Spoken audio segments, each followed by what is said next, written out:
மழையிலிருந்து ஓடுறாங்க, ஆனா நான் மழையோடு விளையாடணும். அதுதான் வேற மாதிரி சந்தோஷம் கொடுக்கும்.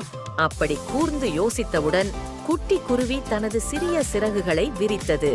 மழை துளிகள் அதன் மீது விழ ஆரம்பித்தது.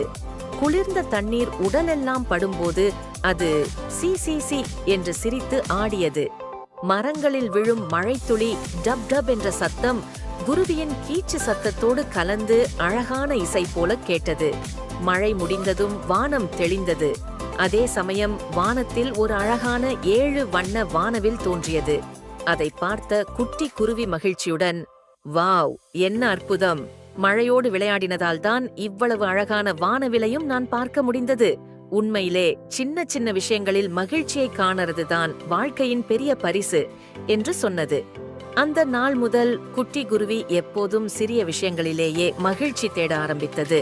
கதையின் நன்னெறி: நாம் எப்போதும் பெரிய விஷயங்களில் மட்டுமல்ல, சின்ன சின்ன விஷயங்களிலும் மகிழ்ச்சியை கண்டால் வாழ்க்கை அழகாக மாறிவிடும்.